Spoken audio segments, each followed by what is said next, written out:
The Signal Oil Program, The Whistler.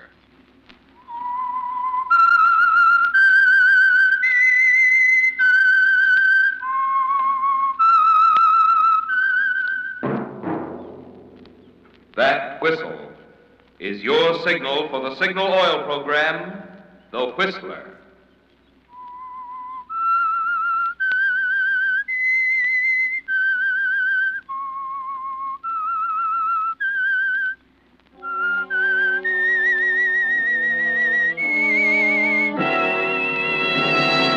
I am the Whistler, and I know many things, for I walk by night. I know many strange tales hidden in the hearts of men and women who have stepped into the shadows. Yes, I know the nameless terrors of which they dare not speak.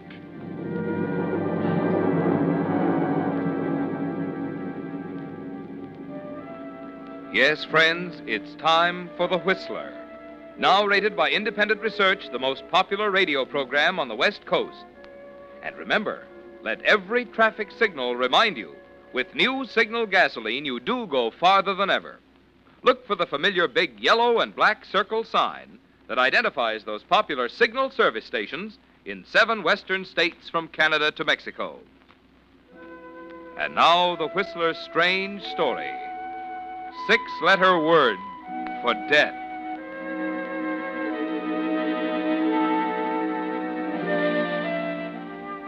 Thursday night was the climax. Every element in the marriage of George and Priscilla Haynes came to a sharp focus on that foggy Thursday night. 5 years of it, 60 months, 1,826 days, each adding a little pressure, each day contributing a little more water behind the dam that was destined to give way on that Thursday night, when the fog hung like a blanket over the campus of State College. George Haynes had known the marriage wouldn't work from the first. Yes, George, as far back as a month after your wedding, when you first felt the cold, sinking feeling in the pit of your stomach. And these 5 years have proven it. But no one but you seems to recognize it. No, George, not even Priscilla. George. George, I'm talking to you. Oh, I'm sorry, Priscilla. George, what's a 4-letter word meaning former? Oh, please, dear, I'm awfully busy and... Just this one. You say 4-letter word meaning former? Yes. Let's see, try Erst. What? Erst, E-R-S-T. That's a silly word. You sure? You might try it and see. E-R-S-T. Looks funny. Now, I've got to get to this lecture for tomorrow, dear. Let's see. Better open with the pages work on Cambodia. As Angkor Wat, of course. Fundamentals first, general aspects. George. Distinction from South Chinese. Yes, of George. course. Yes, dear. I'm stuck again. There's a 6-letter word. Priscilla, darling, I've really got to get at this. Would you mind, please? Oh, don't be a stuffed shirt, George. Just this one. All right, Priscilla. Just this one.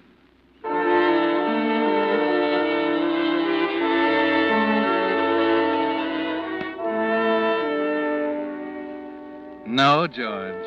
No one seemed to recognize the real trouble. The president of State College, Dr. Dawes, didn't get it either, did he, George? There was no way to explain it to anybody. Tell me, George, what's wrong? I'm afraid I don't understand, Dr. Dawes. Yeah, I'm afraid I don't either. As you know, the Regents have been considering you and Larry Price as possibilities for the chairmanship of the history department. I'd put a lot of faith in you, George. Now I'm beginning to wonder. I know. I know my work has fallen off. What's the matter, George? I guess it's nerves or something. Maybe you need a rest. Why don't you take Priscilla and go No. on? I'm sorry, Dr. Dawes. I'd better go.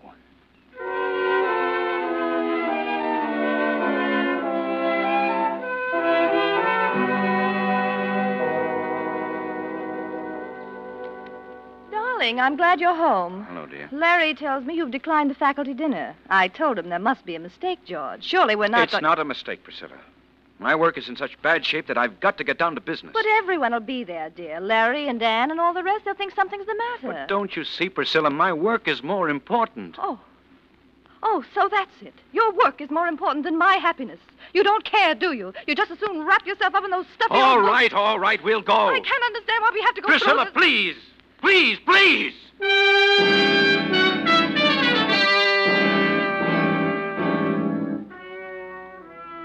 Larry and Ann and all the rest. They didn't get it either, did they, George? They can't understand the terror you feel when you realize Dr. Dawes is right.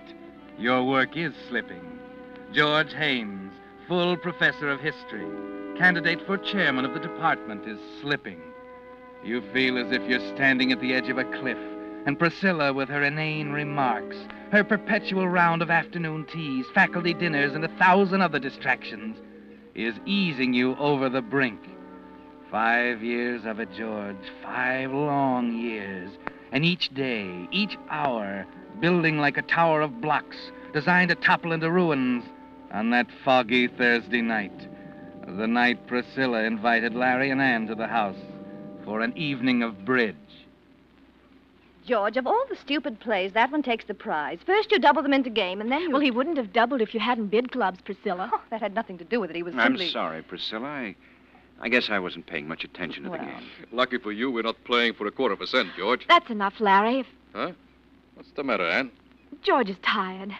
Maybe we better go. Go? Oh, don't be ridiculous, Andy. The evening's just started. I really have got to admit that I am a bit bushed. Nonsense. Well, let's see. That's 120 below the line. Where's a pencil? Here, take mine. Oh, thanks.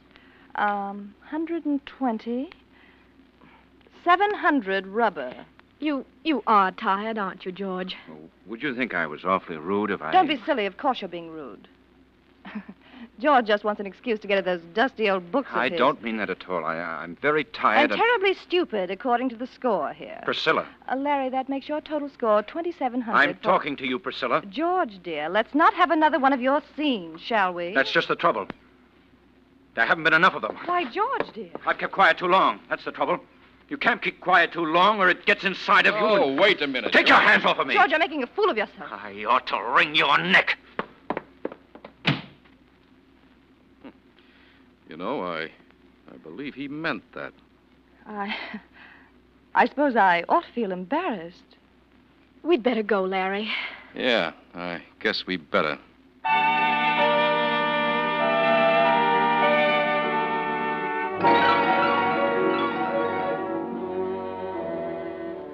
So the blocks toppled, didn't they, George?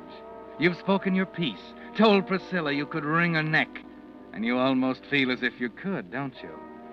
She won't speak to you now, and for the first time in 5 years, the house is silent.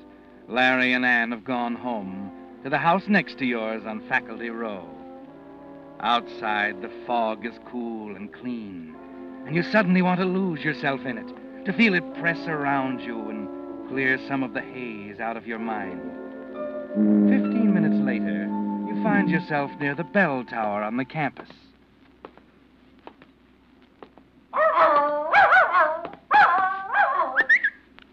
Here, boy.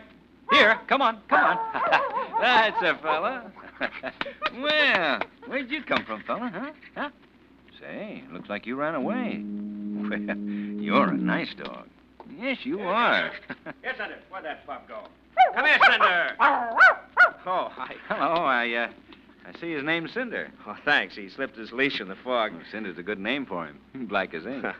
Haven't had a chance to do much with him. Only had him a couple of weeks. Well, I'm quite fond of cockers, particularly black ones. May I ask you where you got him? Certainly at the Coldwater Kennels, about 3 miles from here. There you are, boy. Well, we better run along, Senator. Thanks for catching him. Not at all. Night. Good night. Cute cocker. Cinder. Oh, 11 o'clock. That air's good. Well, better be getting back.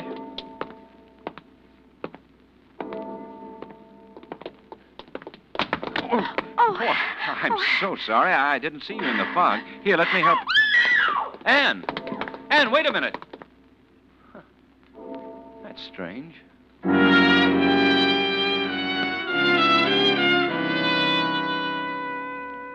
Yes, George, that was strange, wasn't it? You're sure it was Anne, as sure as you could be of anything in that fog. But why should she run from you? Why should she scream when you reached out to help her? You're puzzled as you turn and start for home, and worried. The fog takes on an ominous quality, closing in on you, causing you to hurry faster and faster as you get closer and closer to home. It's been a strange evening. The quarrel with Priscilla, Anne's terror when she ran into you. Then, 10 minutes later, as you arrive back at the house and open the door, it suddenly takes on a horrible meaning. Priscilla? Priscilla!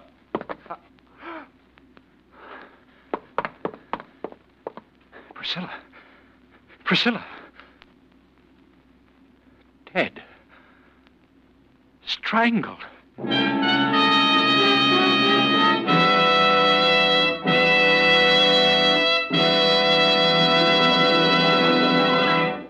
With the prologue of tonight's story, 6-letter word for death, the Signal Oil Company brings you another strange story by The Whistler. A friend of mine, who was never too keen about babies, recently became a papa himself. When I dropped in the other night and found him, of all things, bathing the baby, he grinningly remarked, "Well, it's different when it's your own." Well, friends, right there you have the reason why you just naturally get a different brand of service, more conscientious and more thorough, from a man who has his own money in his own business, such as your Signal gasoline dealer. It's why, for instance, when a Signal dealer lubricates your car, he takes no chance of forgetting some hidden part. Instead, he uses the famous Signal check chart that specifies which of Signal's 9 specialized lubricants each point should have. And he checks each point against the chart not just once, but twice, so not one part can be missed. Incidentally, while you're having your Signal man lubricate your car, don't forget what engineers of the American Petroleum Institute have proved, that every 1,000 miles is also time for clean motor oil.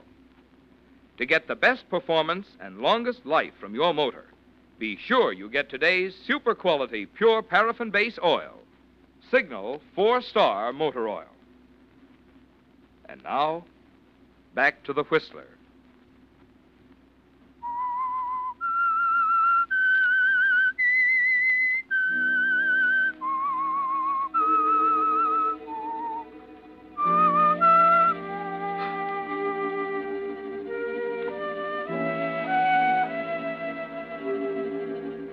Yes, George, Priscilla is dead, strangled, lying on the floor by the window, a crossword puzzle and pencil beside her. For 15 seconds, all you can do is stand there staring at her. Then, terrified, you pick up the phone. Operator, get the police. Hurry.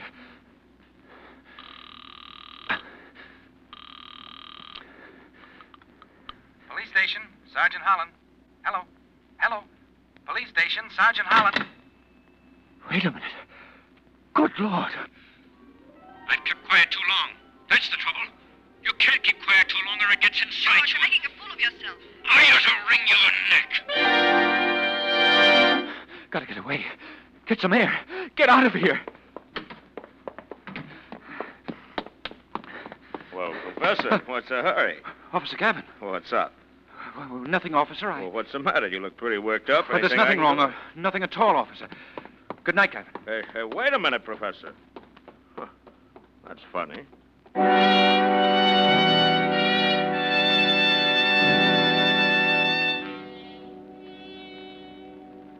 The fog, George. All you can think of is losing yourself in it, trying to erase the horrible picture of Priscilla from your mind. Gavin, the campus policeman, saw you rush blindly from the house, saw the terror on your face that came with the realization that less than an hour after your exasperated statement at the bridge table, your wife Priscilla lies dead on the living room floor, strangled. You walk aimlessly in the fog for several minutes, trying to get a grip on yourself.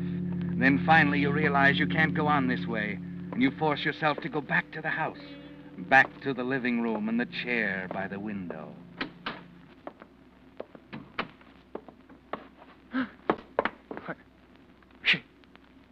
She's gone.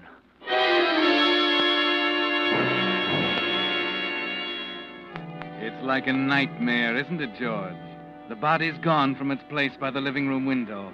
Frantically, you search the house and finally discover it in the bedroom, stretched out on the floor. And something new has been added, George. One of your silk neckties is tightly knotted around her neck.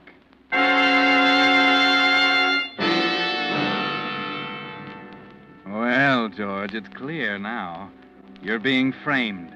The minute it takes your fumbling fingers to take off the necktie seems a year. And you can almost hear the police outside as you burn it in the stove. And then you dash next door to Larry's.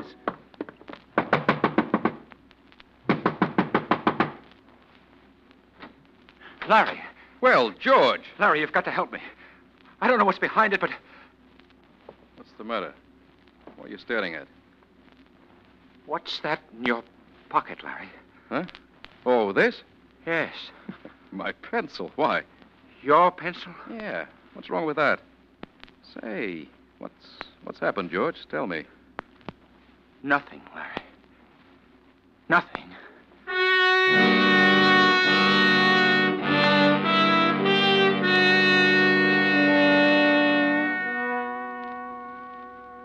Hey, you need another cup of coffee, Prof. Here, let me get it. Why did he do it? What reason could he have for Don't get killing... ahead of yourself, Professor. You're not sure? I'm positive, Charlie. The pencil was right next to her body when I first went in. When I went back, she'd been moved, and the pencil was in Larry Price's pocket. That's pretty serious stuff. Charlie, you believe me, don't you? You don't think I know. Almost makes me sick to think of it. I came here because I had to go somewhere. I thought that you'd... Sure, I believe you, Prof. Thanks. Brother, you're in a tough spot. Yes, I know. What are you going to do? You mean I have a choice? Well, I don't know. You sure that campus cop recognized you when you ran out of the house? Oh, of course he did. I talked to him. Yeah, that's where you made your mistake. You should have spilled it then. I didn't know what I was doing. All I could think of was to get away from I know. here. What about an alibi? What happened after you left the house the first time? Well, I just took a walk, that's all. Alone? Yes. No one saw you, huh? Well, there was Anne, of course, Larry's wife. She was... Well, you can write that one off. You think she'd deny seeing me? If it met her husband's neck, she would. Oh, but she's not the kind Well, who... you're wasting your time, I tell you. They're all the same. Wouldn't steal second in a Sunday school baseball game, but put them on the stand when their husband's in a jackpot and... no, Professor, that one's out. But there's no one else. There's... Wait a minute. That dog. Huh? I saw a black cocker and talked to his owner by the bell tower. He'd remember me. Well, who is he? I don't know his name. Oh, great. But the dog came from the cold water kennels. Oh. Did you see anyone else? No, after that I started back. I didn't see anyone until I ran into Gavin when I left the house again. Oh. Well, that's a pretty important dog, isn't it? I guess it is.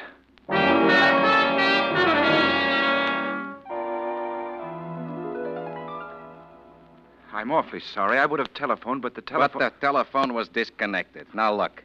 It's 1 a.m. in the morning, and I have no intention... Wait a minute, will you? I told you this was a matter of life and death, or we wouldn't have come. My good man, the cold water kennels deal exclusive in Cocker Spaniels. Over 100 dogs we have. More than half of them are black. How in thunder do you expect But me he to... said he bought in 2 weeks ago. Look, we've sold 30 dogs in the last 2 weeks. You don't know the man's name, don't even know what he looks like. You come here and get me out of bed at 1 a.m. in the morning and expect me to make miracles with a sales record. It don't make sense. All right, Mr. Coldwater. Come on, Professor. Believe me, I'm sorry, but if you only had something else to go on... Wait a minute. The dog's name was Cinder. Does that help? Yeah, there was a man. Wait. Called him Cinder. I remember now. Uh-huh. Who is it? Got it here. A man by the name of Morgenstern. He's new here. Staying at the Penn Hotel.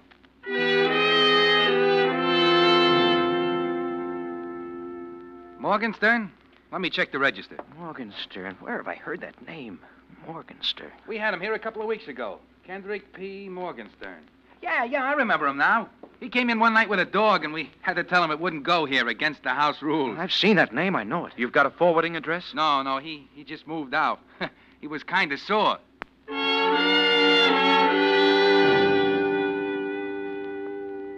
It's 3 o'clock, Charlie. Yeah. Kendrick P. Morgenstern. I remember seeing the name. It's such a funny handle. Well, try and picture it. You're sure you saw it? Oh, yeah. Well, was it printed or written? Maybe a sign on a store window? It was written. I remember the K was funny. Well, it was a signature then. You saw him sign his name. It was a check. That's right. He came here to cash a check this morning. Wait a minute. You sent the deposits? No, I didn't. Where is it? In the safe. And it's got his name and an address on it.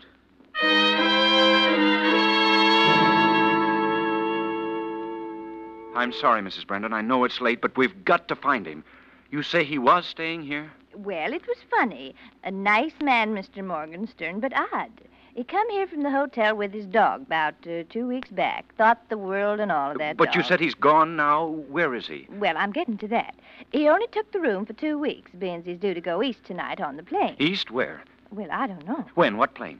Left at midnight. But come 11 o'clock, he decides to take his dog walking. Well, I don't see him for over an hour. 12:30 it was, but then the plane's gone. Well, then he's here. Oh, no, left in an awful hurry. Think he was going to catch the next plane at 2 a.m.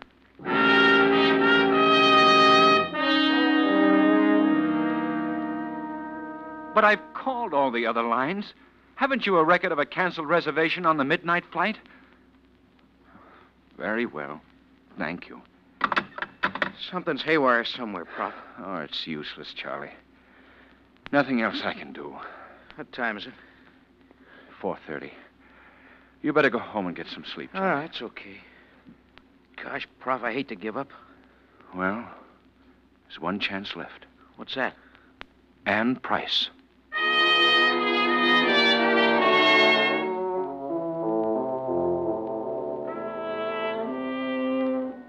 It's a slim chance, George, but it's the only one you have. After you leave Charlie, as you walk slowly through the campus toward Faculty Row, you try for the first time to think it through, to reason it out somehow. Larry's motive for killing Priscilla, Ann's terror when she ran into you, the brutal, heartless frame-up that hit you between the eyes when you went back the second time. It doesn't make sense, and you're too tired to think. Too tired to play with an impossible jigsaw puzzle.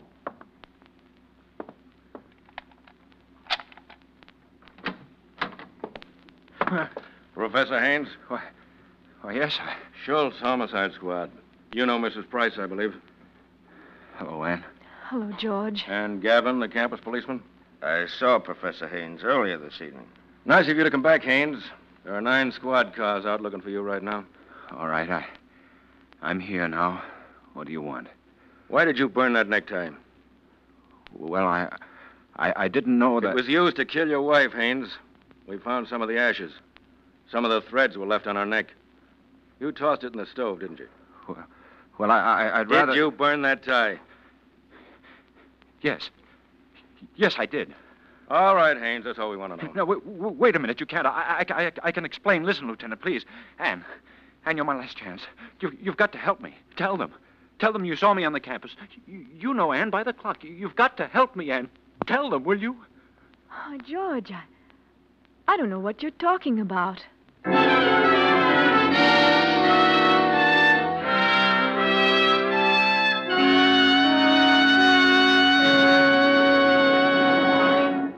The Whistler will return in just a moment with the strange ending of tonight's story. But now, in honor of the Boy Scouts of America, our sponsor, the Signal Oil Company, has asked me to bring you a special message. What is a Boy Scout? Well, a Boy Scout is a boy who keeps himself physically fit. He avoids alcohol and tobacco. He guards his tongue from loose speech or boasting or a sacrilege. When he speaks of anyone, he tries to speak well of him. His scout good turns to someone each day make him many friends, for the way to have friends is to first be one. He always tries to be a useful citizen. He helps his community. Another big thing a scout enjoys is camping. There he finds fun in games or swimming, finds new friends in woods and other fellows. And there among the trees or under the silent stars or by the campfire's ruddy embers, he dreams out his great tomorrow.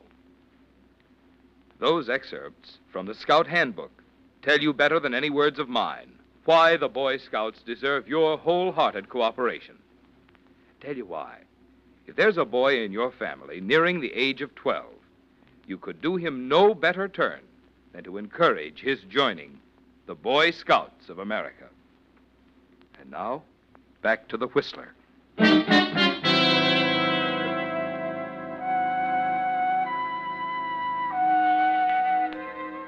So that's it, George. Anne denies it. She didn't see you. Charlie was right, wasn't he? Women are wide-eyed and righteous until the chips are down, until something close to them is at stake. Then it doesn't seem to matter. You stand there quietly, looking at her for a minute. Then your knees begin to get weak and you sit down. You wonder for a moment where Larry is and decide he's probably somewhere rehearsing the testimony he's going to use against you at the trial. Then suddenly you're too tired to wonder anything. George. Please, Anne. You don't need to say any more. Oh, I know it sounds ridiculous for me to say I'm sorry at a time like this. I should have known it was coming. It's been written all over his face for the past month. What? Who are you talking about? Larry. Perhaps I'd better explain, Mrs. Price. You see, Haynes, Price was in love with your wife.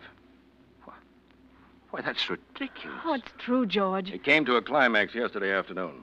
She refused to go away with him. That's fantastic. It's true, George. Oh, don't you see? That's why Priscilla was so unreasonable last night. But how long? Oh, months. I thought Larry was acting strangely last night after we got home. And then when I saw him leave the house, I followed him and... She saw the whole thing, Haynes. Good Lord. Oh, all I could think of was running. He knew I saw him and followed me across the campus. I ran into him at the bell tower, but he was so surprised. Oh, Anne, that was I. What? Why, I thought it was Larry. That's why I... Of course. You were frightened. Well, anyway, I went to the police, and Lieutenant Schultz came right out. Apparently, Price returned after she gave him the slip and realized his only out was to incriminate you. He moved the body, planted the necktie, and so on. But how could he expect to get away with it? He wasn't thinking very rationally, Haynes. Oh. And that's another thing. When Price knew the jig was up, he ran for it. Took off across the campus in the fog. We had every available man out looking for him. But it was pretty much of a needle in the haystack proposition in the fog for a while, until we got that big break. What was that? A little black dog. Apparently, the dog got excited when Price ran by his master and broke away and ran after Price. One of our men was attracted by the barking. All he had to do was follow the dog, and there was Price. Oh, forgot to introduce our star witness, Professor. How do you do? This is the dog's owner, Mr. Morgenstern.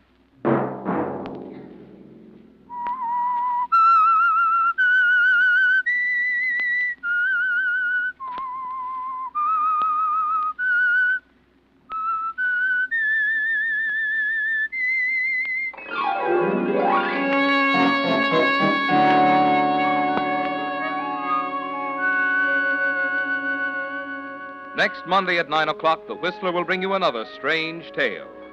The Whistler is broadcast for your entertainment by the marketers of Signal gasoline and motor oil and fine quality automotive accessories, and by your neighborhood Signal dealer. This program, produced by George W. Allen, with tonight's story by Robert Reif, music by Wilbur Hatch, is transmitted to our troops overseas by the Armed Forces Radio Service.